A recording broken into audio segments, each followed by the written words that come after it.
What's up everybody, Marshall Dotson, 6actstructure.com, and today we're going to take a break from story structure and focus on another critical story element, character arc. More specifically, the character arc of Luke Skywalker in the original trilogy and its conclusion in The Last Jedi. Whether you loved the direction The Last Jedi went with Luke or hated it, I'm going to show you how Luke's character arc is actually a lot more brilliant than you probably think. In order to fully understand Luke's character arc, we should first establish exactly what a character arc is. In a broad sense, character arc is all about change and growth. Growth meaning the character becoming a better, more mature version of the person he is, and change meaning the character becoming a different person than who he was. I think this distinction is where much of the dissonance over Luke's character arc arises from. In the original trilogy, Luke undergoes substantial growth, becoming a better version of himself as he follows the path to becoming a Jedi Knight, but he undergoes very little change until the end of the third film. Despite a few changes of scenery, his morals, values, and predilections remain pretty much as they were as a tenacious farm boy on Tatooine. In contrast, Han undergoes both growth and change in the first film, becoming a better human being by changing his outlook, and in doing so, becomes someone different than who he was at the story's onset. This is because a change arc involves two distinct, identifiable elements that I call the flaw and the crux. The crux is the moral lesson at the heart of the story the character must learn to defeat the forces of antagonism. The flaw, on the other hand, is a character defect or flawed outlook that is preventing him from learning the crux. Generally speaking, if the character learns to set aside his flaw in favor of the crux, the story will end in triumph. But if he fails to abandon his flaw and ignores the crux, the story will end in tragedy. The flaw and the crux can be likened to two weapons at the character's disposal, an especially apt analogy considering Luke's choice of weaponry throughout the trilogy and the sequels. Not as clumsy or random as a blaster. When the story begins, the character has mastered the use of his flaw. It is his metaphorical weapon of choice for defending himself against the injustices of the world. The flaw is his old trusty blaster, with an ergonomic handle shaped to his hand through years of use. He has plenty of experience using the flaw and has grown adept with it. Unfortunately, it's an inferior weapon to use if he wants to reach his greatest potential. Conversely, the crux is a hefty, shining lightsaber. An elegant weapon for a more civilized age. Though it's a far superior weapon, it's one that requires time and effort to master. It isn't the weapon of those who seek the easy way out, but those who learn to wield it go on to become heroes and legends. Over the course of the story, the character slowly goes through the process of abandoning his old rusty flaw and learning to use the shiny new crux as he progresses from darkness to enlightenment. This may happen over the course of an individual story, like with Han, or over a series, like with Luke. In A New Hope, Han's flaw is that he's a self-centered, opportunistic douchebag who only cares about money. The crux he must learn is that there are more important things to fight for. Over the course of the movie, he slowly begins to see the crux in action through Luke, Leia, and the others, and ultimately takes it up himself, returning at the last moment to save Luke and allowing him to hit the game-winning shot. This also demonstrates how the character's acceptance of the crux determines the tragedy or triumph at the end of the story. If Han wouldn't have accepted the crux and simply left, Luke and all the rebels would have gone out like porkins. I got a problem here. Eject! I can hold it. Pull up! No, I'm all right. So what are Luke's flaw and crux? Since the release of The Last Jedi, I've heard it bandied about that Luke's character arc in the original trilogy was becoming a Jedi, or learning the Force, or redeeming his dad. While those things are all part of his growth arc, which ultimately leads Anakin through his change arc, Luke has a very prominent flaw that permeates the original trilogy and is only resolved when he finally masters the crux in The Last Jedi. Ironically, Luke wrestling with his flaw in the sequels is cited as the biggest reason people disagree with this characterization. But Luke's greatest flaw has always been his impulsiveness. He would bring destruction and pain and death at the end of everything I love because of what he will become. And for the briefest moment of pure instinct, I thought I could stop it. Once upon a time, there was only the original trilogy. It was a time of great peace among Star Wars fans. In the original films, Luke was always constitutionally incapable of not taking action. You bet I could. I'm not such a bad pilot myself. We don't have to sit here and listen. Throughout the trilogy, he repeatedly demonstrates a propensity for impetuous behavior. It's too dangerous with all the sand people around. Sand people, or worse. Come on, let's go have a look. Although it's established in A New Hope, Luke's arc of taming his impulsiveness truly comes to the forefront of the narrative in The Empire Strikes Back. Master Yoda makes it abundantly clear that Luke's inability to control his impulses is a major character flaw that goes against the teachings of the Jedi. You are reckless. He doesn't even jumble his clauses just to emphasize the right word. As I said earlier, stories in which the character refuses to abandon his flaw typically end in tragedy. Sure enough, Luke's inability to let go of his flaw in the second film is the primary cause of its tragic ending. Had he listened to Yoda and not recklessly abandoned his training, he would have kept both his hands and probably found out about his parentage in a much less traumatic fashion. Not to mention his arrival at Cloud City has little impact on the fates of Han and Leia. Unfortunately, after clearly identifying his flaw in Episode 5, Luke still hasn't abandoned it in Return of the Jedi.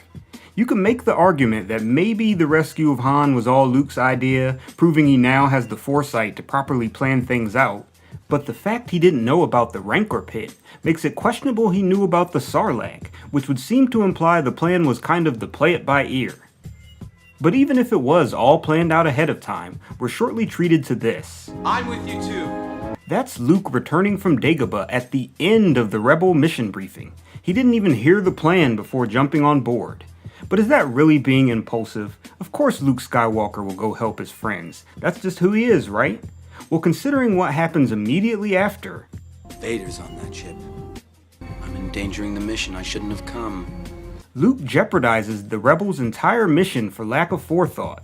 Now obviously the Emperor already knew about the whole plan and Luke needed to confront Vader to resolve the trilogy. I'm not arguing against the plot of the movie. Instead, I'm illustrating that despite losing his hand, learning the second most evil dude in the galaxy is his dad, and being explicitly warned of his flaw, Luke still hasn't learned to keep his impetus in check. In their confrontation, the Emperor attempts to use Luke's impulsiveness against him and is successful for the most part. Vader too is able to rile Luke up with the same tactics, maybe a little too successfully. It's important to note that we'll never know if Luke would have killed Vader because the Emperor interrupts. It isn't until the Emperor begins taunting him that Luke truly considers what he's about to do. This would seem to be master manipulation on the Emperor's part. He's not going to let Luke kill his #1 goon unless he agrees to take his place. And in doing so, he prompts this response from Luke. Never. It's ironic that the last time we see Luke wield a lightsaber in the original trilogy, he symbolically tosses it away. And in doing so, for the first time, Luke finally demonstrates understanding of the opposing crux to his impulsive flaw, purposeful inaction. The realization that sometimes the best course of action to take is no action at all. This is what Yoda tried to teach him in Empire, and also what he tried and failed to teach Anakin in Revenge of the Sith. Train yourself to let go of everything you fear to lose. It's also one of the central themes in The Last Jedi. There are things that you cannot solve by jumping in an X-Wing and blowing something up. But does this one act in the final half hour of the original trilogy indicate Luke is permanently cured of his impulsiveness? Is the drive to spring into action for a righteous cause without hesitation not quintessential to who Luke Skywalker is? If you strip away that inclination, is he no longer the Luke Skywalker we all know and love? Because Luke's impulses are motivated by righteous reasons, his impulsiveness in the original trilogy is generally accepted as a virtue. Viewed in the context of the OT, where the Jedi are a dying esoteric religion, this makes sense. To the audience, Luke's innate Boy Scout value system seems to align with the generalities of what it means to be a Jedi, even if it occasionally contradicts the teachings of his masters. But then came the prequels. No longer were the Jedi an amorphous cult of enigmatic space wizards. They now became a clearly defined order with very specific rules. Rules that outright condemn the reckless impulse predisposed to the naturally hot-blooded Skywalker boys. I hate it when he does that. The pull of the dark side is shown to be a ceaseless threat, not just a test you pass one time and you're set. And we learn the same impulses that made Luke a hero are also what turned Anakin into Darth Vader. In the years since Return of the Jedi, Luke too has learned all the events that transpired. At the height of their powers, they allowed Darth Sidious to rise, create the Empire, and wipe them out. He knows the specifics behind the rise and fall of the Jedi Order in the Old Republic. He knows the full history of Anakin's descent into Darth Vader. All of this information has a profound impact on Luke, who, in true Skywalker fashion, signed up to become a Jedi pretty much as soon as he heard about it, with little understanding of what it actually entailed. Not to mention he was intentionally manipulated into killing his father by his Jedi masters, which says a lot about the Jedi Code. What are you doing? Checking your blood for infections. Obi-Wan? Yes, Master. I need a midichlorian count. Luke thought he was joining an honorable guild of space samurai, only to find out he essentially signed up for Scientology. The Last Jedi is about Luke dealing with the events that transpired before the original trilogy, and now knowing the true nature of the Jedi. So to fully understand the continuation of Luke's arc, the story must be viewed through the lens of both the original trilogy and the prequels. He's probably just as jaded by learning the events of the prequels as a lot of Star Wars fans. The argument could be made that Luke would have been better off not trying to restart the Order after Return of the Jedi, and this is what he's wrestling with. A good portion of the Jedi Code stands in contrast to the innate tendencies that made him a hero. And that's why, 30 years later, we find he is still struggling with his flaw. Luke is now a Jedi, but by the Jedi doctrine, his virtue is a vice. There's actually a really clarifying deleted scene that I wish they could have kept, in which Luke misleads Rey into thinking the caretaker village is being raided by a neighboring island. When she wants to spring into action to protect them, he tells her this. That burn inside you, that anger thinking what the Raiders are going to do, the books in the Jedi library say ignore that. Only act when you can maintain balance. It's indicative of his own disillusionment with the contradictory nature of the Jedi. This brings us back to Luke's flaw and crux. The catalyst for all of the events of the sequels is a result of Luke wrestling with the temptation of his established flaw. And Rey is a physical representation of his old impulsiveness. The Last Jedi gives us the conclusion to Luke's existing change arc from the original trilogy, as he finally resists his flaw of impulsiveness and fully embraces the power of purposeful inaction. It's time for the Jedi to end.